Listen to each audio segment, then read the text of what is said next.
Bismillahirrahmanirrahim. Dear students, Assalamu alaikum. Welcome back to another session of our online class. And I am Mustafizur Rahman once again with you with English second paper.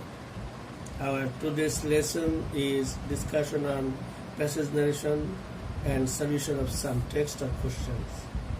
Today, I will present you some important text on passage narration that are derived from different board question and from the model question of some renowned schools.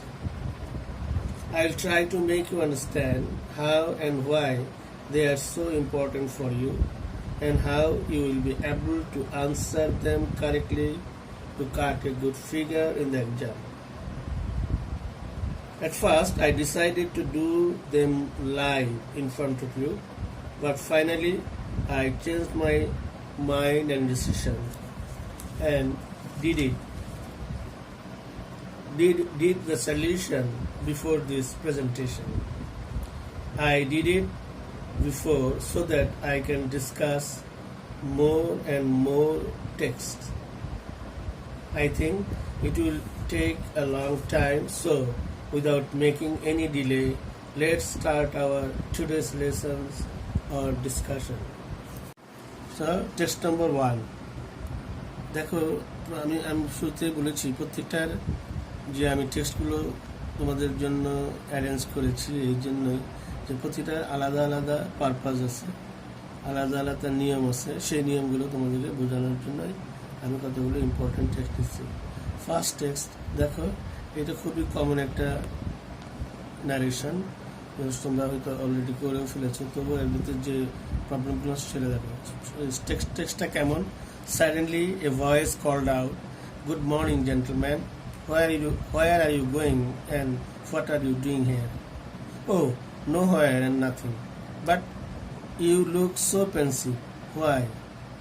"Yes, you are right. We are looking for something," replied the six blind men. হঠাৎ করে কেউ একজন তাদেরকে good morning six blind ম্যানকে gentleman হিসেবে করে তাদের use করলো এবং জিজ্ঞেস করলো তারা কী করছে, কোথায় যাচ্ছে। কিন্তু হঠাৎ করে এই কলের জন্য তারা সচকিত হয়ে যায় এবং বলে না না আমরা কিছুই করছি না। তখন এই কী হয় আর কি লোকটা বলে তো আপনাদেরকে বিমর্ষ লাগছে কেন? তখন বলে না আপনি ঠিকই ধরছেন, আমরা করতে পেরেছি। এখন দেখো আনসারগুলো কী লিখতাম। এখানে প্রথম ন্যারেশনের প্রথম কাজই হচ্ছে কার কার সঙ্গে কথা হচ্ছে সেই বের করা। তার মধ্যে কার সঙ্গে কথা হচ্ছে সিক্স ব্লাইন্ড ম্যান এবং একজন পার্সনের সঙ্গে, সেইটাই আমি শুরু করছি। অ্যাড্রেস, এখানে জেন্টলম্যান অ্যাড্রেস করছে। Addressing the six blind man as gentleman, suddenly a voice অথবা person wished them good morning then good morning and asked them where they were going and what they were doing there. হঠাৎ করে বলাতে ওহ শব্দটা আসছে, এটা তেলে থেকে চমকায় উঠলো। তাহলে being startled at the sudden call, তুমি সাডেন কল না লক্ষ্য করবা। Being startled they replied that they are going nowhere and doing nothing. দেখো এখানে শুধু নো হেয়ার ছিল, নাথিং ছিল, কিন্তু আমাকে এই বাক্যের পুরো বাক্যটাই লিখতে হবে আগেরটাকে ফলো করে। কোথায় যাচ্ছিলে তো বলবে নো হোয়ার, আমরা কোথাও যাচ্ছি না, এবং নাথিং ডুইং নাথিং, সে বলছি they are going nowhere and doing nothing. কিন্তু দেখো but you look so pensive, but যাতে ডিসপোজিশন মনে হচ্ছে, কিন্তু তোমাদেরকে তো পেন্সিভ মনে হচ্ছে, সেটাই বলছে। বাট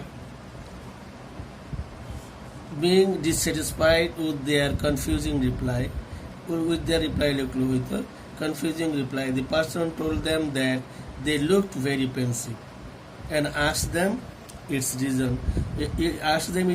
বলতে পারো, অথবা asked them why they looked so, এটাও লিখতে পারবে।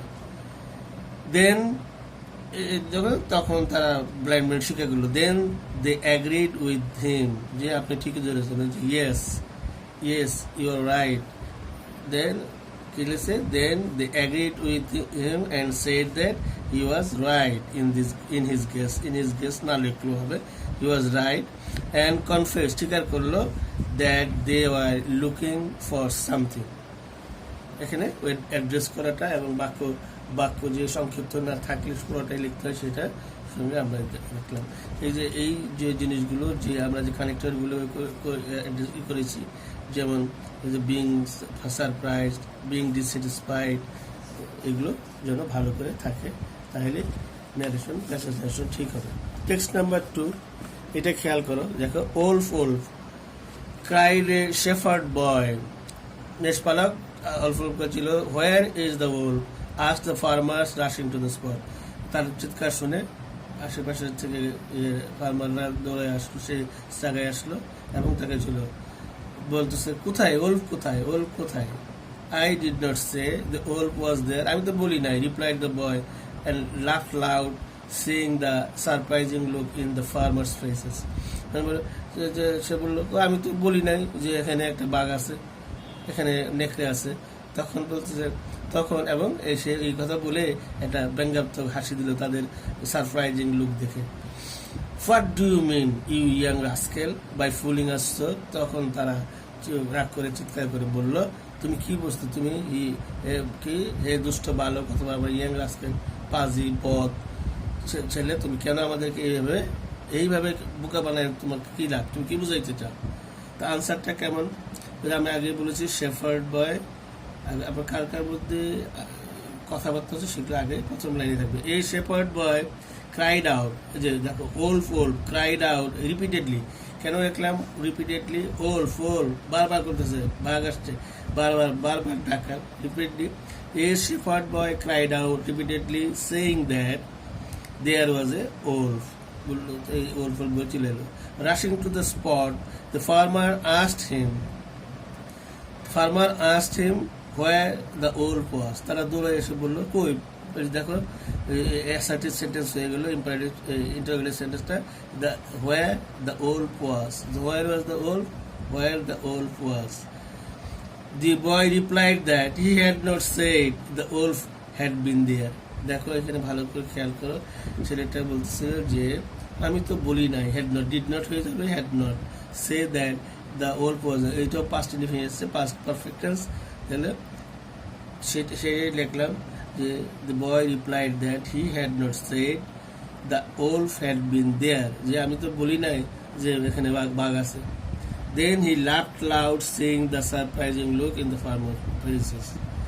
এই কথা শুনে, তখন এই কথা শুনে being angry, তারা being angry at this, এতে তারা রেগে গেল, and at this the farmers cried out, চিৎকার করলো, addressing him, cried out and addressing, চিৎকার করে উঠলো এবং addressing him অথবা calling him as young rascal, পাজি বদ, মানে দুষ্ট বালক বলে তাকে কি করলো বলে ডাকলো এবং বললো, দে আস্কড হিম, তাহলে কি বললো, addressing him as young rascal, they asked him what he mean, what do you mean, তো what he mean by fooling them, so আছে ইন দ্যাট ওয়ে, তাদেরকে ওইভাবে বোকা বানানো, সে কি বুঝাইতে চায়, বোকা বানাইতে কি বুঝাইতে চায়, বুঝতে পেরেছ? ওলফ ওলফ থাকতে পারে, অথবা যেমন হেল্প হেল্প, তো ওটা হেল্পের জন্য রিপিটেডলি কতটা ইউজ করতে হবে, এগুলো দেওয়ার জন্য আমি এইটা থাকবে। ওল ফায়ার ফায়ার এরকম থাকতে পারে, আগুন ধরছে এরকম থাকলে রিপিটেডলি সে যে চিৎকার করতেছে সেটা বলতে হবে। ক্রাইড আউট রিপিটেডলি সেইং, যেটা কথা বলে থাকে ওটা লিখতে হবে। এই হলো টেক্সট নাম্বার 2। টেক্সট নাম্বার 3 দেখো, সে এখানে আমি দেখাতে চেষ্টা করছি যে কারোর নাম ধরে যদি ডাকে সেটা কি হবে, এবং এই এখানে লেটের ব্যবহার আছে, এগুলো কিভাবে ইউজ করতে হবে। টেক্সটটা কেমন? The night guard said, who are you, আপনি কে, please let me know your identity, আপনার পরিচিতিটা দেন, আদারওয়াইজ না হলে I will not give you entrance, আপনাকে ভিতরে প্রবেশ করতে দিব না। দি গেস্ট সেড, কেন? At last you have failed to identify your husband. তখন গেস্ট বলল, কেন তুমিও শেষ পর্যন্ত আমাকে আইডেন্টিফাই করতে পারলে না? The guard said, sorry sir, I can recognise you in your disguise, আপনার ছদ্মবেশে আমি আসলে আপনাকে চিনতে পারি না। Master said, don't get nervous, না না ভয় পাওয়ার কিছু নাই, তুমি বলো তোমার ভয় পাওয়ার কিছু না, নার্ভাস হওয়ার কিছু নাই। I have just observe you, আমি দেখছিলাম তুমি ঠিক মতো কাজ করো, তোমার ডিসিপ্লিন মতো, মানে তুমি তোমার কাজ সঠিকভাবে করছো সেটা দেখছি। দেখুন তাহলে আনসার কি, আমার কাজ কথা গেস্টের সঙ্গে কথা। The night guard asked the guest who he was, normal যে আমি ইন্টারোগেটিভ সেন্টেন্স থেকে অ্যাসার্ট সেন্টেন্স করি সেটা। হি এখানে যে নাইট গার্ড আর কি, হি তো দুজনেই, গেস্ট এবং এই জন্য এগুলো লিখতে হয়। হি পোলাইটলি অথবা respectfully told the guest that he might no, late, এই লেট হলো, লেটের পরে মি আছে, সুতরাং আজ নয় ওই সূত্র যাবে না, এটা মাইট বি অ্যালাউড শুরু হবে এবং সেম ভাবে পরিবর্তন হবে না। দেখো তাহলে কি বলতেছে যে he requested the guest to let him know, এভাবে লেখা যায়, অথবা he respectfully told the guest he might know the identity of the guest, এই অংশটুকুকে আমরা এইভাবে লিখতে পারি। হি রিকোয়েস্টেড, শুধুমাত্র রিকোয়েস্ট থাকলেই লেট রাখাই যাবে। He requested the guest to let him know, এটা লেখা যাবে, অথবা এটা let him know his identity, otherwise he would not give him entrance. Then addressing, অথবা দেখো এখানে এটাই হলো যে কেন তুমি কি আমাকে চিনতে পারলে না। দেন অ্যাড্রেসিং বা calling the guard by his name Kanu, তার নাম কানুর নাম ধরে ডেকে বললো। The guest told him that at last he had failed to identify his house master. তো এই পর্যন্ত হইল। দেখো আমি এই অংশটুকু আমি কিন্তু বলেছি দুইভাবে লেখা যায়, he might know the identity of the guest, অথবা হি রিকোয়েস্টেড, রিকোয়েস্ট শব্দ ইউজ করলে লেটটা রাখা যাবে, রিকোয়েস্ট থাকলে শুধুমাত্র রিকোয়েস্ট ইউজ করলে to let him know his identity, এটা লেখা যাবে। দেখো এরপরে যেহেতু বলছে যে আল্লাহ, তো এই কেন বলছে নো স্যার, কি জানি সরি স্যার, তাহলে কি হইলো, এটা সে লজ্জা পাইলো। বিং অ্যাশেমড অথবা রিয়েলাইজ অথবা রিকগনাইজ, চিনতে পারে অথবা বুঝতে পারে অথবা লজ্জা পেয়ে। দি গার্ড রেসপেক্টফুলি অ্যাপোলোজাইজড, অথবা অ্যাপোলোজাইজড আমরা লিখতে বেগ পার্ডন, ক্ষমা চাইল। And told his master that he could not recognise him in his disguise. এগুলো সহজ, কিন্তু তোমাকে এই যে এই হি একই সঙ্গে ইউজ হইলে নাইট গার্ড, এটা হলো মাস্টার, ঠিক আছে। বাট দ্য মাস্টার, দেখো নো, এই যে লেখা নো ডোন্ট গেট নার্ভাস, এখানে লেখা আছে না, তাহলে এটা বারবার বলছে, ইনফ্যাক্ট জোর দিচ্ছে না, তোমার ভয় পাওয়ার কিছু নাই, সেটাই লিখছি যে but the master emphatically told him not to get nervous. He added that he had just observed his discipline. বুঝছো, এখানে নো থাকাতে নো ডোন্ট, এটাও জোর দিয়ে বলা, তোমার ভয় পাওয়ার কিছু নাই, এটার নাম emphatically, জোর দিয়ে বলা থাকে বলার জন্য, এটা আমরা ইউজ করছি emphatically। এখন আমরা দেখি টেক্সট নাম্বার 4। এখানে আমি দেখাতে চেয়েছি কখন কাম গো হয়ে যায়, কামটা গো হয়ে যাবে যদি এখানে বক্তা নিজে যে ডাইরেক্ট করতেছে সে যদি নিজে উপস্থিত না থাকে, তাহলে কাম করবে, ইমপ্লিসিট অর্থে সে কামটা করবে। যেমন এখানে আছে may I come in sir, the guardian say, yes come in please said the headmaster এবং গার্ডিয়ানের সঙ্গে কথা হচ্ছে, এখানে আমি ইনভলভ নাই, সুতরাং এই কামটা গো হয়ে যাবে, এটা দেখানোর জন্য আসছে।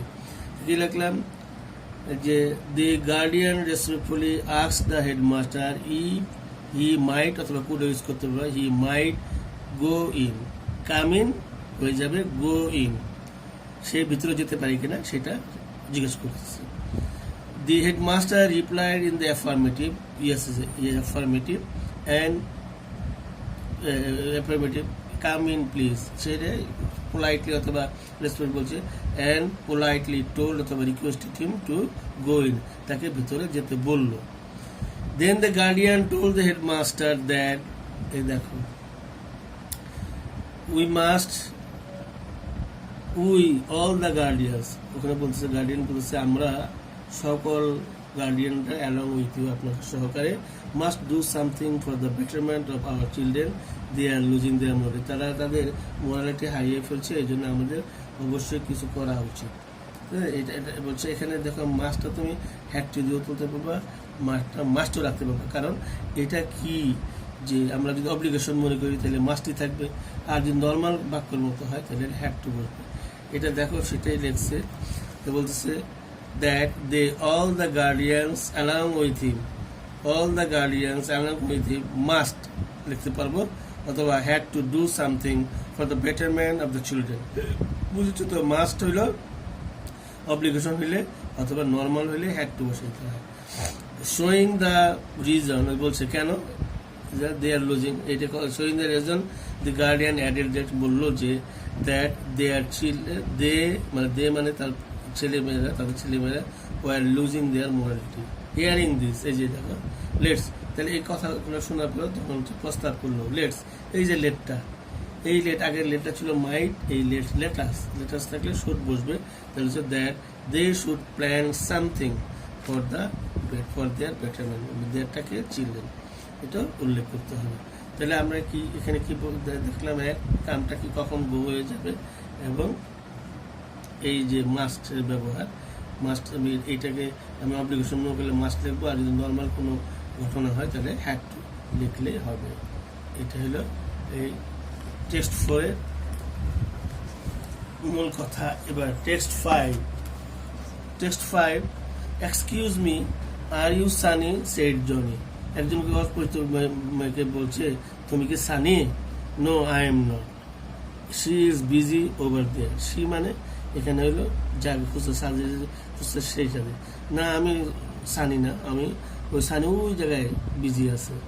সেড ইমা, কথা হচ্ছে কার সঙ্গে? জনি এবং ইমার সঙ্গে। ও আই এম সরি, তাহলে এতে সে তো লজ্জা পাবে, আচ্ছা ঠিক আছে সরি, ও সরি, এই ওর জন্য কাজ আছে এখানে, সে দেখতে হবে। আর ইউ নিউ হ্যাঁ, তুমি কি এখানে নতুন? জনি আবার ইমিকে তুমি তাহলে এখানে নতুন? Yes I M.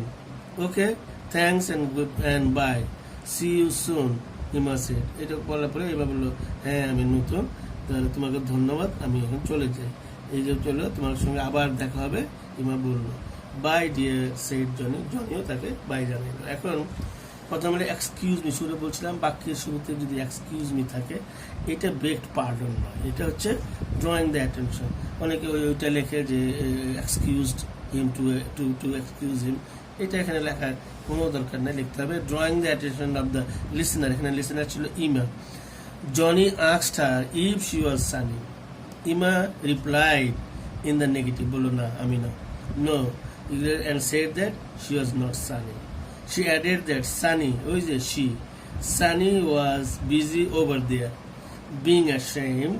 এত লজ্জা পাই বললো যে ও এখানে আমরা being ashamed লিখলাম, অথবা being realized, যেটা এটা লিখতে পারি being ashamed at this, এতে সে লজ্জিত হয়ে বললো জনি বেগ পার্ডন অথবা অ্যাপোলোজাইজ টু হার, তার কাছে ক্ষমা চাইলো, and asked her if she was new there, সেখানে সে নতুন কিনা এই জন্য।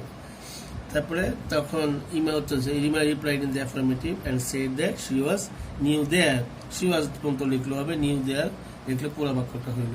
দেন ইমা শি মানে Emma thanked him and took leave from him, এই যে okay thanks good bye, thank দিল এবং তার কাছ থেকে লিভ নিল।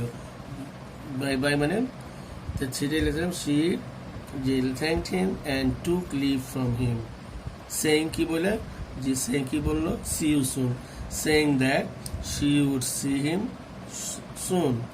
Johnny also took leave, দেখো জনিও বাইরে নিছে তাকে প্রিয় বলে, তাহলে Johnny took leave from her, politely লিখলেই হবে ওই যে ডিয়ার এর জায়গায়।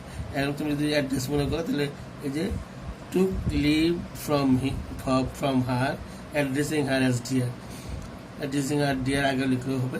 তাহলে আমরা যদি পোলাইটলি লিখি তাহলে এই লাইনটা লিখতে হবে না, took leave from her politely. এবার এটাও একটা কমন প্যাসেজ, কিন্তু ইম্পর্টেন্ট ব্যাপার। How lovely the toys, I will buy it said Meena. Meena একটা টয় দেখে বললো যে খুব সুন্দর, আমি এটা কিনব। No it is not durable, মা করলো না, তুমি এই যে সবসময় যে নোটা in the negative, replied in the negative, তা হবে না।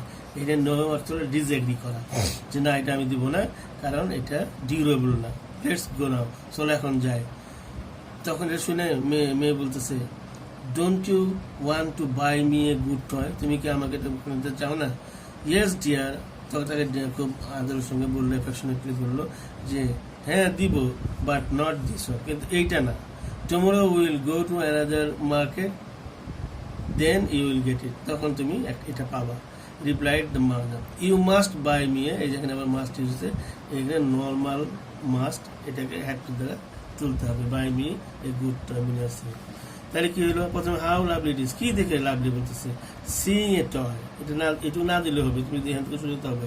মিনা এক্সক্লেমড উইথ ওয়ান্ডার অথবা জয়, যেটাই বলো, and said that the toy was very lovely and she wished, যে বলছে যে আমি এটা কিনতে চাই, and wished that she would buy it, but her mother disagreed. No, এখানে সব বাচ্চাকে লেখে রিপ্লাইড ইন দ্য নেগেটিভ, তা না, এখানে মা ডিসএগ্রি করছে, but mother disregard with her, তার সঙ্গে অসম্মতি প্রকাশ করলো, and said that it was not durable, so she, মানে এইটা বলেই সে বললো, সো প্রপোজড হার, মানে মিনাকে বললো, প্রস্তাব দিল, দ্যাট দে শুড, ওই যে লেটাস আছে শুড বসছে, go then. At this Meena asked her mother if she did not want to buy her গোটা, নর্মাল তুমি মাদার অ্যাফেকশনেটলি, ওই যে ডিয়ার, এটা affectionately replied in the affirmative, অর্থাৎ addressing Meena as dear, mother replied, আমার মতো উপরটাই লিখলে ভালো, mother affectionately replied in the affirmative and said that she would buy her a toy, but not that one, not this one, not that one. She added that they would go to another market the next day and then she would get it. At last, সবশেষে দেখো, সবশেষে বললো, এই সময় বললো আমরা তখন তুমি পাবা, তখন বলছো ইউ মাস্ট গেট ইট, তখন অ্যাট লাস্ট আমরা লাগে সবশেষে, অথবা ইন দ্য এন্ড সবশেষে, অ্যাট লাস্ট অথবা ইন দ্য এন্ড এই শব্দটা ইউজ করো, কানেক্টরটা ইউজ করো। Meena told her mother that she had to buy her a good toy, এখানে এই কানেক্টরটা ইম্পর্টেন্ট, যে সবশেষে সে বলল। ঠিক আছে, এই হলো আমাদের আজকে এই, আমি 6টা টেস্ট করলাম, সময় থাকলে আরও হয়তো করতে পারতাম, কিন্তু তোমাদের কিছু কিছু ইনস্ট্রাকশন দেয়, তোমরা এগুলো এই ভালো করে এই ভিডিওটা দেখো, এবং কোন কোন জায়গায় কীভাবে কানেক্টর ইউজ করেছি, কীভাবে পরিবর্তন করেছি, এটা ভালো করে খেয়াল করো। ঠিক এইভাবে লিখলেই তুমি ন্যারেশনে পুরো নম্বরটাই পাবে, আর যদি এর ব্যত্যয় ঘটে তাহলে সম্পূর্ণ হওয়ার পরেও তুমি কিছু নাম্বার কম পাবে। তোমাদেরকে আরেকটা কথা বলে রাখি, দেখো এই ইস্যুর সময়, এই লকডাউনের সময় আমরা তো অনেক কিছুই প্র্যাকটিস করতে পারতেছি না, যেটা ইন্টারাকশনের মাধ্যমে ক্লাস হইতো। তোমরা বিশেষ করে 1 নাম্বার কোশ্চেনের 1 নাম্বার এবং 2 নাম্বার কোশ্চেনটা বারবার বাসায় প্র্যাকটিস করবে, কারণ এতে তোমার ভোকাবুলারি বাড়বে। ভোকাবুলারি ছাড়া 1-2 নাম্বারে কখনোই ভালো নাম্বার পাওয়া যাবে না। তোমরা তাহলে এই নেরেশন সহ 1-2 নেক্সট ডেতে 1-2 ভালো করে পড়বা, যেন এটা আমরা আনসার করতে পারি। So this is all for today. I had to leave now. So see you another day. Till then, stay safe and sound. Assalamu alaikum.